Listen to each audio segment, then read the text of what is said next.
Now let's continue with A Journey to the West. We had already left Napa Valley. 11 days had passed. On the way, we stopped at Rigdzin Ling and stayed overnight. Today, on the morning of July 20th, we left Rigdzin Ling and set off for Tashi Choling. If you ever have the chance to visit Tashi Choling, there's a crystal ball there from when His Holiness left America for the last time. A display of miraculous power. He molded it like a torma. I'll mention this later. His Holiness personally visited this place, and it was the first Dudjom Rinpoche who specifically chose this location. The transportation there is fairly convenient. It's not too difficult to get to. If you make a special trip, it should be manageable. This Tashi Choling is the seat of Gyatrul Rinpoche.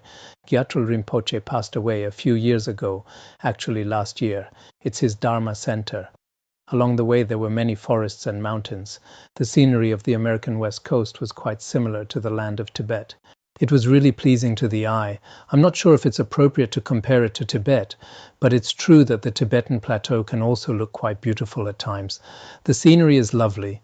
The scenery that impressed me the most was the world-famous Mount Shasta. It's a volcano that erupts every few hundred years. That's how it was described at the time.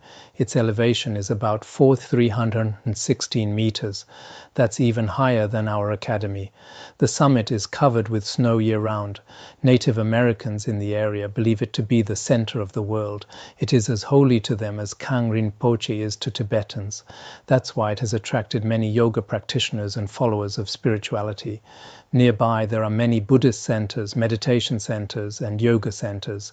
Many people practice there year-round. I heard that some stay in tents while others live in simple huts. There are quite a lot of practitioners in that area. They say this sacred mountain is endowed with inexpressible magical power, which enables them to sustain their inner peace. When His Holiness passed by there, he got out of the car by the roadside to take a look. He also listened to some locals talking about the mysteries of Mount Shasta.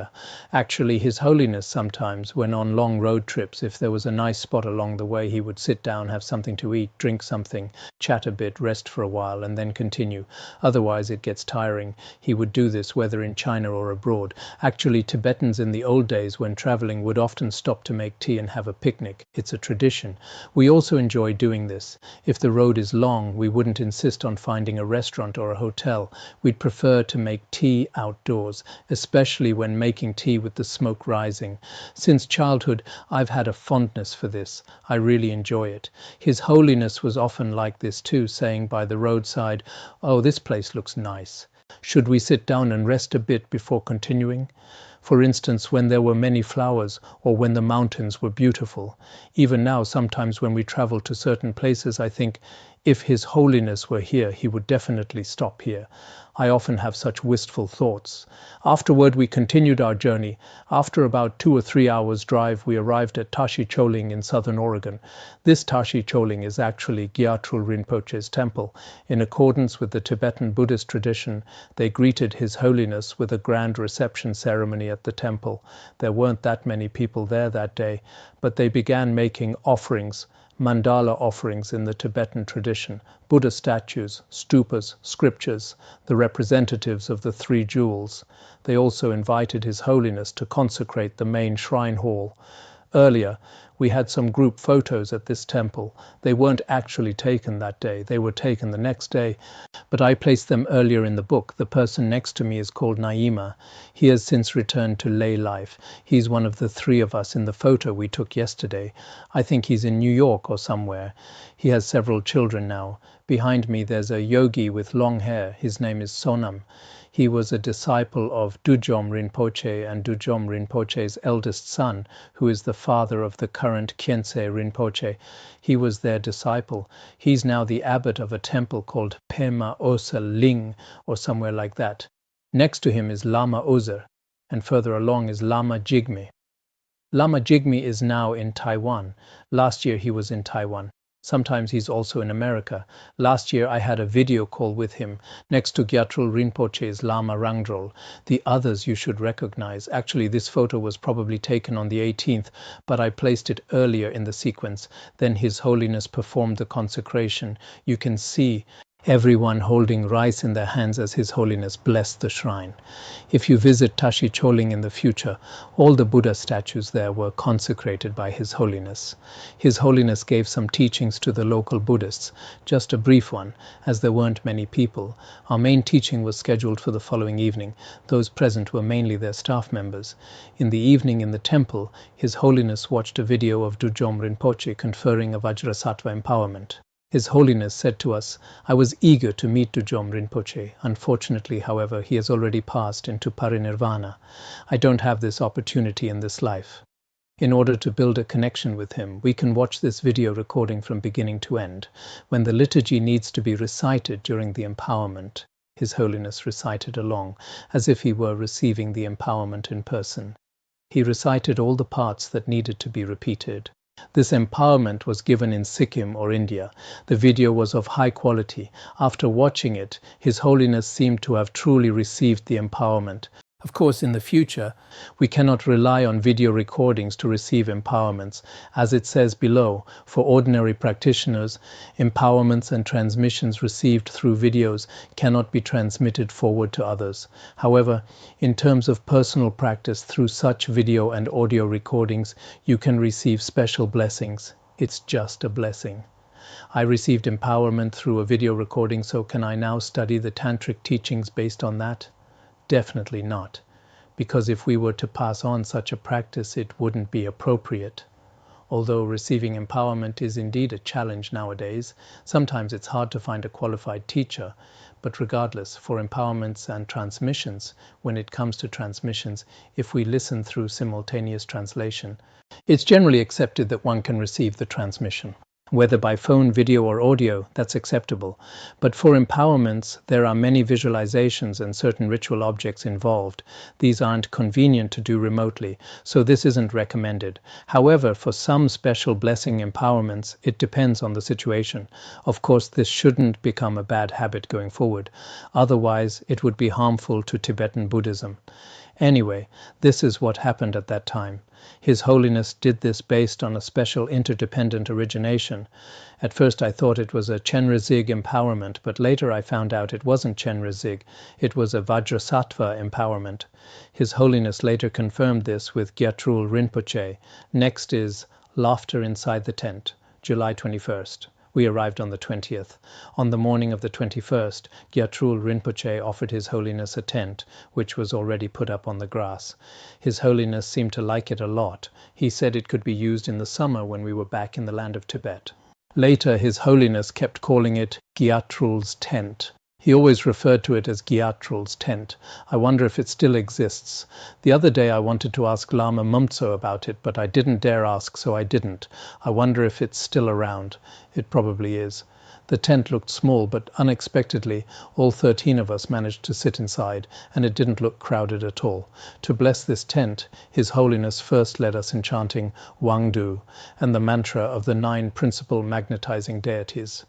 Then he started to chant the mantra of the Yellow Dzambhala, Om Dzambhala Zalendraya Soha. During the chanting, His Holiness suddenly stopped and said, "Why am I chanting the Yellow Dzambhala mantra? It seems this is a special interdependent origination. I have been a poor and content monk these past 60 years, and now as I am older than 60, my wealth will gradually increase." Indeed, as His Holiness predicted, from then on, his wealth and possessions increased more and more. Before this, when we went to India to Mount Vutai, His Holiness's conditions were still quite modest. But after turning 60, since he was 60 when he went to America, from that time onward, I think I also chanted the Yellow Dzambhala mantra at that time. So later, from what I remember before that, even my own livelihood was quite difficult, but afterward things improved a little. But I really haven't deliberately, when many people ask me to give the Yellow Dzambhala transmission, I've actually made a personal vow to avoid getting entangled with too much wealth. I basically don't transmit the Yellow Dzambhala practice, and I don't practice it myself either. But I don't know if it's because of being present at that occasion. It seems Khenpo Namdrol is also doing quite well now. I'm not sure. Actually, wealth can be quite troublesome because managing it takes a lot of effort. Well, regardless, there's nothing we can do about it. That's what His Holiness said at the time. It was indeed a special interdependent origination. As I was saying, His Holiness jokingly continued this topic and said, "It is very good to be wealthy." A monk from my hometown, from Serta Loro, named Jamyang, when His Holiness joked about him, always says that all phenomena arise from possessions, because the Buddha taught that all phenomena arise from causes and conditions. In the Tibetan language, cause and possession are the same syllable. We say all phenomena arise from conditions, as the Tathagata has taught. The word gaye has two meanings. One means causes and conditions, and the other means wealth. But that Lama Jamyang, when it says all phenomena arise from causes, he misunderstands the word as meaning wealth, so he understood it as all phenomena arise from possessions. So he frequently says to many people, "It's very good for monks to have money. All phenomena arise from possessions. So if you have lots of wealth, your practice will certainly be good." So His Holiness just happened to think of this. While chanting "phenomena arise from possessions," His Holiness said, "It is very good to be wealthy."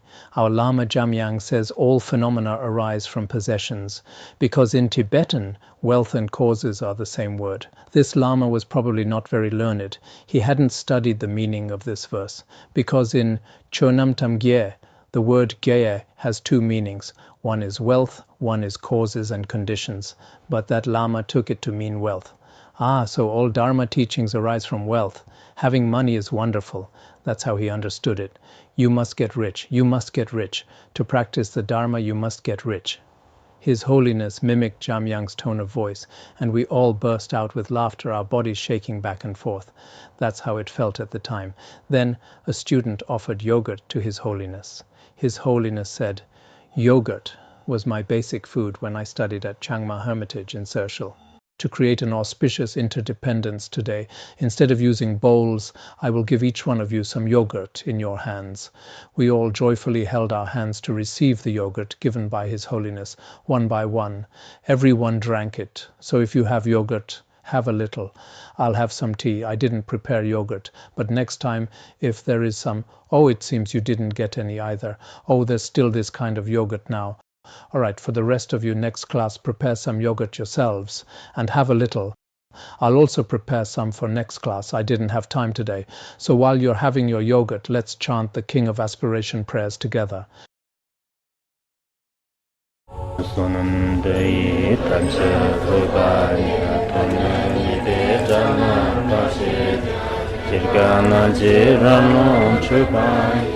Dudjom Rinpoche